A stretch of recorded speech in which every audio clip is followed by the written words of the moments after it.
semuanya dalam keadaan sehat, happy, udah kenyang ya. Sudah siap di depan layar kaca Anda, sudah siap untuk Rumpi No Secret. Wah. Sama saya Kak Rose, hari ini ditemani oleh Daniel di pojok sana ya, dan sudah hadir beberapa bintang tamu kita untuk berbagi ceritanya.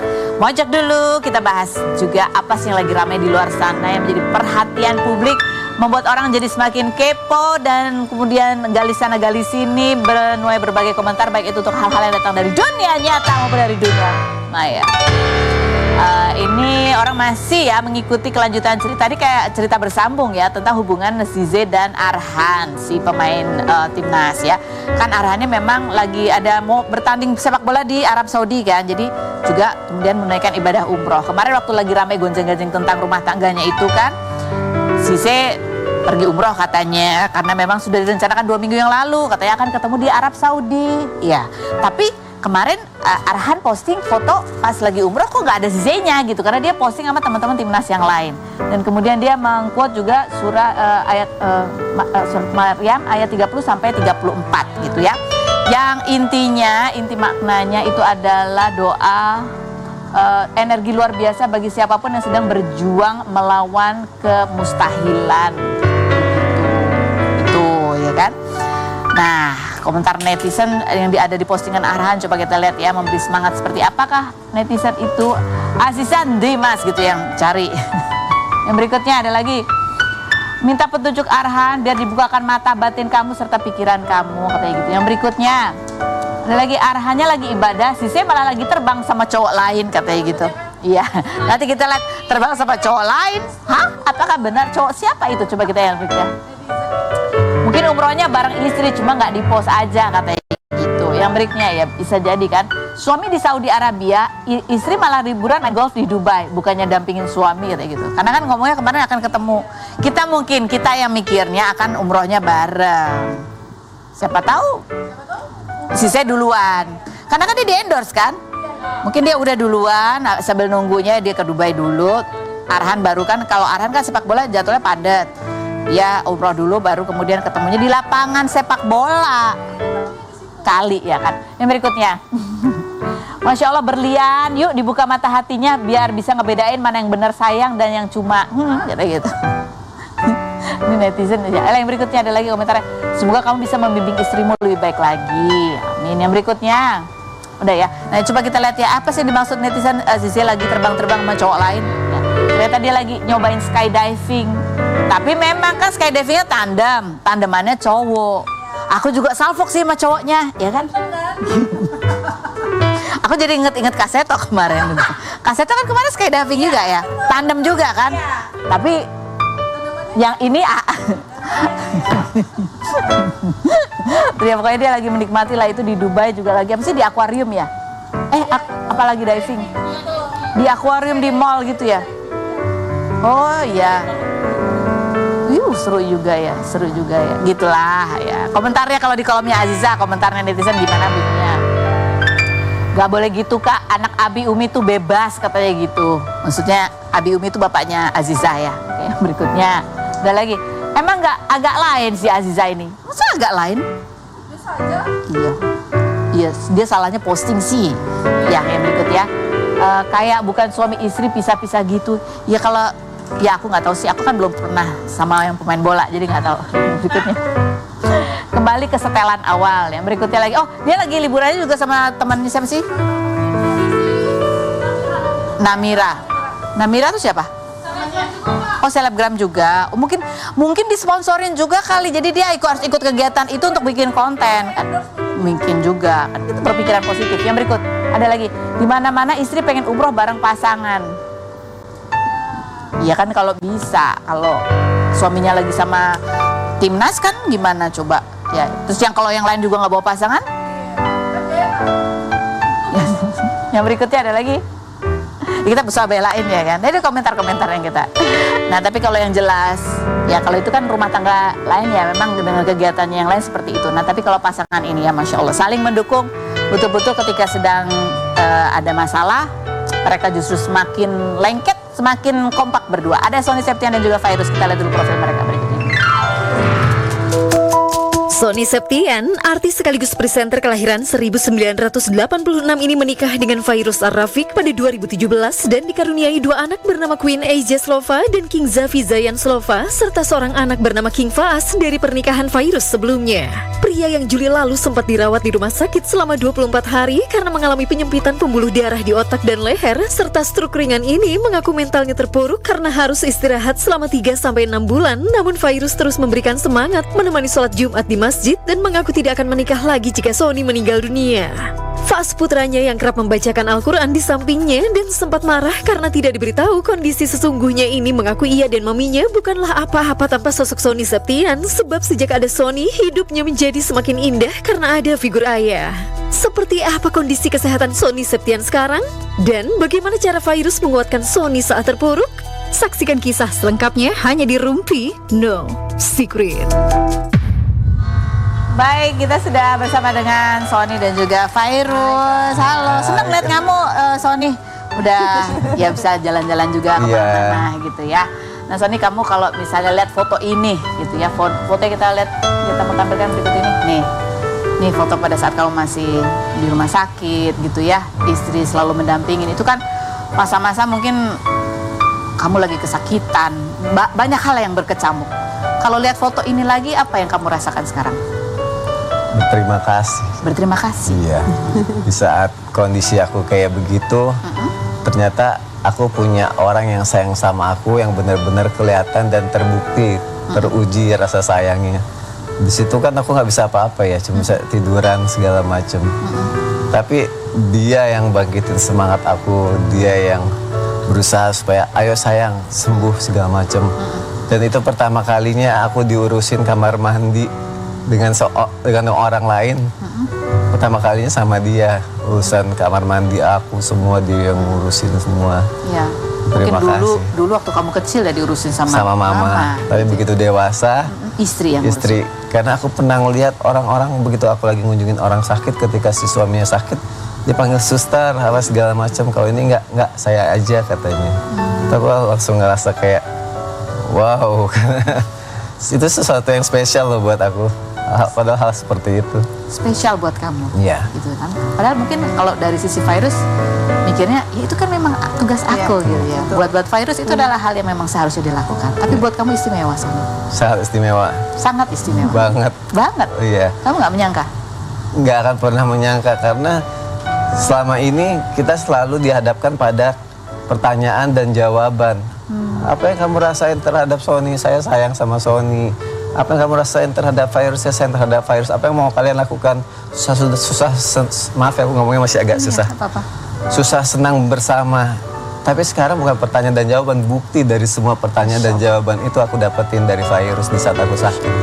Makanya aku pernah bilang, jangan-jangan sakit ini jawaban dari doa aku, karena aku pernah minta, ya Allah angkat derajatku setinggi-tingginya, muliakan aku, kasih aku istri yang sayang sama aku, anak-anak yang soleh dan soleha. Ternyata Allah buktiin dengan ketika aku sakit, Allah tunjukin, lihat nih, kamu punya istri yang sayang sama kamu, anak-anak yang soleh-soleha yang seperti kamu inginkan dengan cara sakit. Dan paling penting terlihat juga di mana sahabat yang ada buat aku. Gak cuma di saat senang-senang aja, tapi di saat susah juga. Kelihatan dibukain semua sama Allah. Dan juga ngelihat gimana, Masya Allah, tabarakallah, kamu pengen disayang sama semua orang kan? Lihat banyak banget yang doain kamu. Masya Allah. Kayak aku bilang gitu. Masya Allah. Jadi kamu menangkap hikmahnya adalah Allah mencoba memperlihatkan kepada kamu supaya kamu semakin bersyukur. Ya. Insya Allah. Insya Allah pasti ada kebaikan. Allah nggak mungkin ngasih kita sesuatu kalau misalnya kita nggak kuat kan. Toh kita mau naik kelas aja kita harus disuruh belajar dulu ya. Jadi ternyata hal ini awalnya kenapa aku bilang, aku ngerasa nih nggak berguna banget sakit kayak gini, 3 bulan sampai 6 bulan nggak boleh kerja. Terus kayak yang seharusnya aku laki-laki, suami, seorang ayah, seorang anak yang masih punya tanggung jawab terhadap orang tua, aku drop apa segala macem. Ternyata lambat laun memang kita harus dikasih muhasabah diri dan berpikir sendiri kalau ya memang untuk mendapatkan sesuatu ya harus begini caranya. Untuk kita mengingat sesuatu ya begini caranya. Mungkin ada dosa-dosa yang kita lakukan, atau mungkin Allah pengen mengangkat derajatnya dengan hal-hal seperti ini gitu. Apa itu kesadaran sendiri atau ada yang membantu atau sesuatu yang kamu lihat atau sesuatu yang kamu dengar yang membuat kamu akhirnya mulai menyadari, oh ini nih sebetulnya. Awalnya aku ngerasa egois, Kak. Aku ngerasa egois. Enak banget ya jadi aku tidur-tiduran, diurusin, disuapin, kamar mandi diurusin. Terus yang ngurus aku gimana? Istri aku capek loh, dia 25 hari di rumah sakit. Ya, nggak nyaman loh tidur di rumah sakit. Sebagus-bagus kamar rumah sakit nggak akan nyaman gitu. Sedangkan aku masih pengaruh obat yang mungkin masih jarang merasakan capek, jarang merasakan sakit karena aku pakai painkiller, tapi kan dia capek jagain aku. Terus akhirnya pilihannya cuma 2. Aku terpuruk terus akhirnya aku mati, aku ninggalin orang yang aku sayang, atau aku harus bangkit untuk nyenengin orang yang aku sayang. Maka aku pilih yang kedua. Di saat itu aku mulai memutuskan, ini saatnya aku bangkit dan gak bisa nih terpuruk, nangis-nangis, terus meratapi nasib kayak gini. Awal-awal aku seperti itu, Kak. Gampang banget keluar dari mulut aku ketika sehat ngasih nasihat ke orang lain bla bla bla bla. Tapi ketika ngerasain ke diri aku sendiri, kok gue nggak bisa seperti di saat gue sehat ngasih nasihat ke orang lain. Ketika kita sakit kok malah kita hancur gitu. Oh enggak, gue harus bangkit gitu. Itulah makanya ternyata di setiap ujian itu Allah pengen kita berpikir, Allah pengen kita belajar, dan insya Allah aku akan banyak belajar dari kejadian ini sih untuk kedepannya. Dan yang paling penting adalah bersyukur banget nih ada dia nih. Ternyata ya memang dikasihnya buat seperti yang dia bilang, susah senang sama-sama. Tapi sebagai laki-laki pasti kita nggak mau ngebiarin pasangan kita susah kan, pengen senangnya aja gitu. Jadi justru itu yang semakin menguatkan kamu. Kamu ingin bangkit, kamu ingin sehat karena kamu ingin memanjakan, ingin menyenangkan orang-orang yang kamu sayang. Iya, karena kan sudah sepantas dan tanggung jawabnya laki-laki kan gitu ya. Walaupun dia nggak pernah minta itu gitu. Kamu bilang ya udah sayang, kamu istirahat dulu nih. Biar aku dulu yang ambil alih tanggung jawab kamu. Cuma aku bukan tipe orang yang ya udah oke, santai di rumah. Aku kepikiran gitu, makanya kadang aku sering nggak tahu tiba-tiba aku nggak pernah mau nangis. Bukan tipe aku atau gaya aku yang cengeng di depan orang. Tapi sekarang di sini tuh semua sedang merasakan gitu, sensitifnya hati aku, pikiran aku jadi satu. Makanya aku mikir nggak bisa terus kayak gini, kasihan. Makanya aku berusaha yang penting bangkit. Makanya dia selalu bilang, udah ya sayang, nggak usah pikirin bagaimana kerjaan kamu dulu atau aktivitas kamu dulu. Pikirin kesembuhan kamu dulu, itu aja. Kamu pikirin kesembuhan kamu dulu aja, itu udah bikin aku seneng. Meskipun aku tahu capeknya dia sempat sakit juga aku tahu kok. Cuma dia nggak pernah mau nunjukin. Aku tahu dari mana. Dia ngapain ya sama asisten aku, dia beli obat ini, dia pesen obat ini. Oh dia sakit ini, dia sakit itu gitu. Tapi dia nggak mau nunjukin, karena kalau dia nunjukin ke aku nanti aku kepikiran. Aku makin sakit karena di saat ini mental aku yang lagi diuji, yang aku harus benar-benar fight. Jadi dia ngejaga itu banget. Jadi makanya aku pernah bilang seluruh tubuh ini nih jadi saksi nih kalau kamu jagain aku nih. Dan insya Allah aku janji seluruh tubuh ini ketika aku sembuh gak akan aku gunain untuk nyakitin kamu nanti. Oh Masya Allah.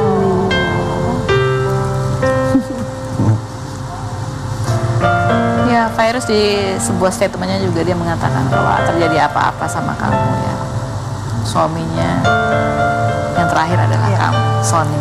Tidak ada lagi yang lain gitu ya. Kamu mendengar statement itu? Impian setiap orang ya, setiap pasangan untuk bisa bersama dengan orang yang dia sayang untuk sehidup sesurga sebutannya. Sehidup sesurga. Gitu. Tapi aku bisa bilang terlalu dini sayang untuk kamu ngomong mau sesurga sama aku. Karena saat ini di dunia ini aku kayak lagi ngerasain bersama bidadari surganya malah. Kayak aku ngerasa begitu dimanjainnya, begitu disayanginya, diistimewakannya. Karena kita nggak pernah tahu dan aku nggak pernah dapat gambaran dari guru-guru aku bagaimana nanti di surga si bidadari surga itu men-treat kita. Tapi apa yang kamu kasih ke aku, mungkin itu spek bidadari surga nanti. Maka aku bilang terlalu dini sayang. Yang penting sekarang kita sama-sama mantasin diri kita dulu. Kita menua dulu aja bersama ya. Kita lihat anak-anak kita bahagia dulu, baru nanti kita ketemu lagi di sana. Iya, yang kemarin juga kita ngobrol sama virus tadi seperti yang Sony juga sebutkan, memang yang berkecamuk selain fisik yang sakit, pikiran juga kan itu sedang diolah gitu ya. Kita lihat cuplikan wawancaranya. Nangis. Dia bilang, kenapa aku jadi kayak gini? Aku nggak mau kayak gini gitu. Aku nggak mau ngerepotin siapa-siapa. Aku nggak mau ngerepotin kamu. Seharusnya aku yang cari uang gitu. Seharusnya aku berguna, nggak kayak gini gitu. Ya aku tuh kadang, maksud aku ya, aku bilang gitu bahwa aku nikah sama dia bukan untuk bahagia aja, tapi susah seneng kita sama-sama gitu. Ini harus kita laluin, kita bisa, aku bilang gitu. Aku selalu ingat anak-anak. Kalau dia kan ngomongnya kadang suka ngaco-ngaco kan, Kak. Ingat anak-anak, aku bilang gitu. Ngaco-ngaco tuh gimana? Kayak sempat ngomong kalau aku nggak ada gitu-gitu kan. Terus aku bilang nggak boleh ngomong gitu. Aku bilang kayak gitu. Kamu panjang umur, kamu sehat selalu. Jangan bilang kayak gitu. Nauzubillah min zalik, aku bilang. Ya kan, ya kepikiran macam-macam. Bahkan katanya kamu sempat mimpi-mimpi buruk juga. Mimpi buruk, mimpi aneh-aneh semua lah jadi satu. Mimpi diajak ikut meninggal lah, mimpi datang mayat-mayat ke rumah lah gitu aja. Aku cerita sama dia semua. Masih mimpi seperti itu. Kalau sekarang kayak lebih ke kemarin terakhir katanya aku ngigo, aku megang Iya. tangan dia, aku nggak sadar. Tarik aku jadi kayak aku kayak jadi aku tuh lagi di air gitu loh, di air kayak tenggelam gitu. Terus dia tenggelam, aku lari, aku nyelamatin dia, aku angkat tangan dia. Terus ternyata dia bangun, sayang kenapa? Jadi dia ngerasa aku lagi ngangkat tangan dia gitu ya. Gitu ya, aku mimpi gitu. Nggak tahu ya, mungkin memang karena memang sakit aku sama lagi pengaruh pengobatan yang aku minum. Nah, sekarang pemulihan kamu ini pada saat kan kamu banyak latihan lagi gitu ya. Apa yang sudah kamu rasakan perkembangannya? Alhamdulillah, tadinya pas pulang rumah sakit seminggu aku kan malah mengalami kemunduran ya. Mengalami kemunduran? Iya, sampai dokternya bilang, Pak kok malah mundur gitu. Harusnya Bapak tuh sudah progres gitu. Pas di rumah sakit aku sudah bisa jalan, tiba-tiba pulang dari rumah sakit sebagian sebelah kanan aku nggak bisa bergerak sama sekali. Leher aku sakit banget masih. Makanya aku pakai ini, aku nggak boleh nunduk begini karena aku kena penyempitan pembuluh darah otak, penyempitan pembuluh darah leher juga dan stroke ringan itu. Nah di sini bantalan aku pun ternyata kena juga sudah tipis. Jadi aku dipakai ini, aku harus selalu tegak ke belakang begini. Katanya proses pembiasaan itu bisa 33 hari lebih atau 2 bulan untuk Bapak membiasakan diri. Makanya aku harus selalu tegak duduknya. Setiap 1 jam 15 menit aku harus duduk tegak yang badan aku gini supaya tidak menyakiti leher aku yang ada di sini. Dan alhamdulillah sekarang ini sudah bisa bergerak. Ini udah bisa bergerak. Udah bisa jalan cepat. Terus tadinya cadel masih. Cadel. Kayak pelo-pelo gitu, alhamdulillah sekarang udah bisa benar gitu, perlahan. Itu pun karena ya tadi yang aku bilang sebelumnya, kalau aku sakit ini pilihannya cuma 2 tadi, aku nggak mau, makanya aku pilih sembuh gitu. Pilih sembuh. Akhirnya progres. Pas check up lagi sama fisioterapisnya kaget, wah Pak udah bisa jalan kata dia gitu. Iya tadi kan jalan aku awal-awal dia bilang kamu yang bener. Terus aku udah berusaha bener, kok kamu kayak Terminator kata dia gitu kan. Terus besoknya aku coba cepet, jangan tuh kayak zombie katanya gitu. Akhirnya sekarang udah mulai bisa. Udah kayak Sony ya. Udah kayak Sony. Ya, nah kamu ya udah melalui latihan apa segala. Benarkah bahwa kamu juga menerima sekarang wawancara, sudah memberanikan diri juga hadir, berbagi cerita, itu juga bagian dari proses penyembuhan karena kamu? dokter bilang Pak otaknya jangan sampai nggak kepake. Otaknya harus istirahat, tapi istirahat tetap harus digunakan biar tidak kering dan biar tidak ada stroke mendadak. Karena aku tidak boleh sampai kena kolesterol, diabetes, sama hipertensi karena aku akan bisa tiba-tiba kena serangan stroke berat katanya. Jadi aku harus menjaga semua. Padahal sebelumnya pun aku jaga semua makanan aku. Iya. Aku olahraga apa segala macam, tapi kita nggak pernah tahu wallahu alam terkena dari mana. Sampai banyak orang yang ngomong, Kak, kamu datang ke sini orang pinter ini Oh iya, kasih saran. Ada yang berniat, ya orang-orang itu baik, dia niatnya baik, kayak pengen supaya aku sembuh. Sampai ada yang, Pak saya yang bacain kayaknya ada yang niat jahat sama kamu lah, segala macam. Tapi kayak gini-gini aku jadiin hikmah aja, oh ini aku sakit. Akhirnya seperti tadi aku bilang, aku ngelihat ternyata aku punya banyak orang yang sayang di samping aku gitu. Nambah syukur juga begitu ya. Nambah syukur. Nah, ini kita lihat juga nih anak-anak kan Masya Allah juga ya. Faas apalagi gitu ya, sempat di wawancara dia bilang bahwa ya kalau Sony buat dia itu, kalau nggak ada Sony itu dia dan mama tuh kayak nggak ada artinya gitu. Coba kita cuplikan. Aku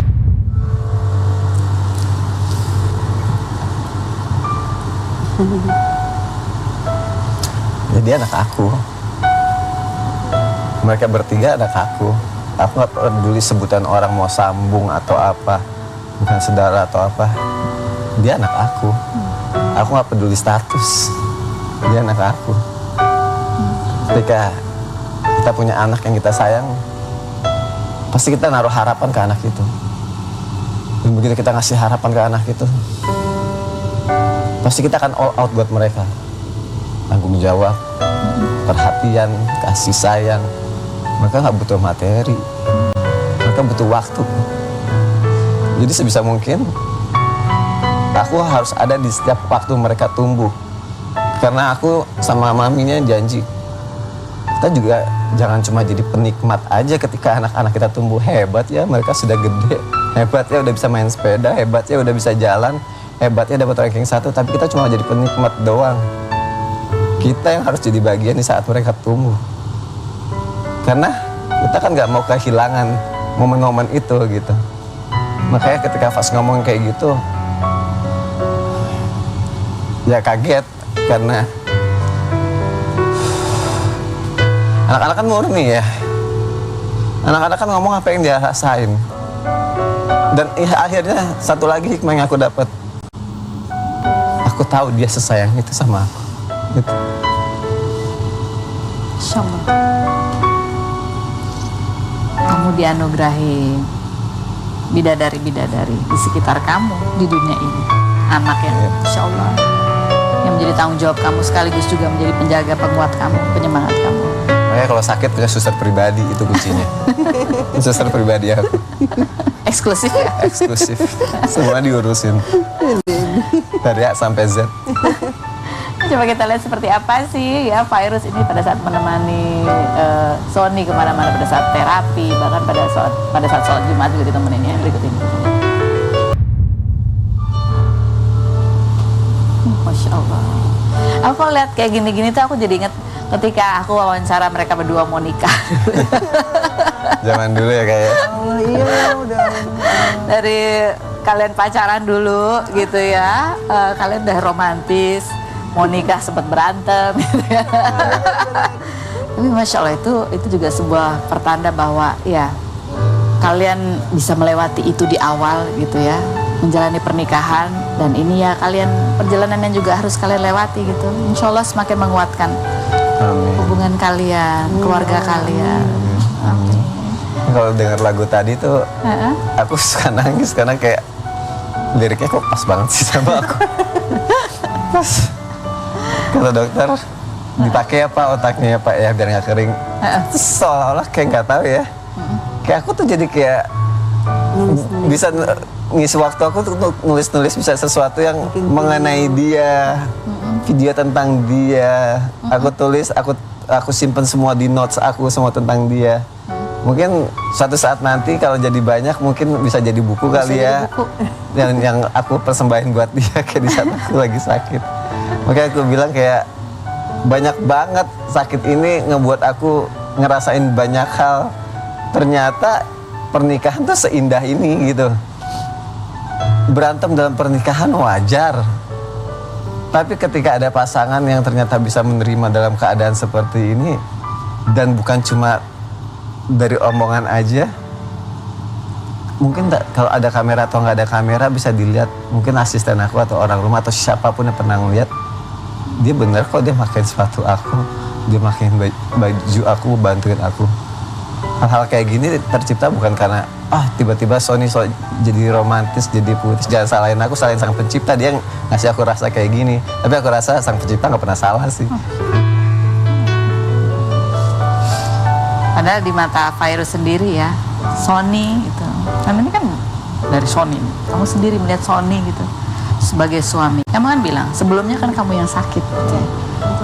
Apa yang kamu lihat Sony ketika kamu sakit? Ya, dia selalu ada sih Kak. Di setiap momennya selama ini dari awal kita ketemu sampai detik ini nggak ada yang berubah gitu. Nggak ada yang Sony ya tetap Sony yang sekarang gitu. Sony yang memang pernah aku kenal dulu. Dan dalam keadaan dia nggak sakit gini pun dia memperlakukan aku gitu dengan baik gitu, sangat baik gitu, selayaknya sebagai seorang istri yang mendapatkan pendamping yang luar biasa gitu. Jadi ya yang aku bilang, di dalam sebuah rumah tangga kita nggak hanya ada di saat bahagia aja gitu, dan aku harus bisa selalu ada buat dia gitu, dan nantinya kita bisa akan mengenang masa-masa ini dengan indah gitu. Amin. Iya, Beb. Semangat. Harus semangat. My own cheerleader. Oh, my own cheerleader. Kalian each other cheerleaders. Masya Allah, terima kasih sudah berbagi ya. Mudah-mudahan kisah ini kita menontonnya bukan cuma sebagai sebuah cerita yang jauh dari kita gitu. Mudah-mudahan ini bisa menjadi inspirasi buat semuanya gitu. Kalau sekarang lagi tren marriage is scary. Ini tapi dia cerita ya dari pengalamannya, dia itu mengatakan bahwa pernikahan itu indah kok. Tapi ya memang harus diusahakan. Nggak jatuh tiba-tiba gitu. Masing-masing punya andilnya. Masing-masing memperlakukan pasangannya dengan baik, dengan sebaik-baiknya gitu. Dan itulah yang membuatnya indah. Bukan sekedar harapan, tetapi juga ada usahanya. Seperti tadi Sony bilang, jangan cuma kita menikmati anak-anak itu kalau udah jadi gitu. Kita harus ada di setiap prosesnya. Suami istri pun juga hadir di setiap proses kalian, masing-masing maupun proses kalian berumah tangga. Insya Allah ini menjadi berkat. Cerita kalian juga menjadi berkat buat orang-orang yang mungkin lagi galau-galau, bisa mencontoh, menjadi contoh baik lah ya. Jangan mikirin hasil. Jangan mikirin hasil. Nikmatin proses. Nikmatin prosesnya. Ya ada yang enak, ada yang nggak enak, berantem juga ada, biasa Ada. gitu kan. Ya, tapi kan itu tetap kebaikan itu yang harus selalu ada. Berikut, nanti kita ngobrol lagi. Ada Dinar Candy juga yang akan berbagi ceritanya. Kita lihat dulu profilnya. Dinar Candy, artis sekaligus disc joki kelahiran 1993 ini merupakan anak dari seorang guru mengaji asal Sukabumi dan kini memiliki bisnis klub malam di Jakarta yang dikelola bersama adik laki-lakinya. 1 September kemarin, Dinar memposting dirinya wisuda sebagai sarjana manajemen dari STIEI BMT Surabaya setelah 4 tahun bolak-balik Jakarta Surabaya demi kuliah. 2023 lalu, nama Dinar Candy sempat menjadi pusat perhatian lantaran memiliki hubungan spesial dengan seorang pengusaha kapal asal Jambi bernama Coapex dan Go Public pada Januari, namun kini keduanya tidak pernah posting kebersamaan lagi hingga banyak dugaan hubungan keduanya telah kandas. Dinar Candy mengungkapkan kerugian fantastis hingga 5,5 miliar dan menuding adanya kecurangan besar dalam bisnis kapal tongkang yang melibatkan keluarga Coapex. Benarkah sekarang Dinar sudah move on dan ingin fokus menata hidup baru tanpa Coapex? Benarkah saat ini Dinar sering merasa ketakutan karena kerap mendapat ancaman? Saksikan kisah selengkapnya hanya di Rumpi No Secret.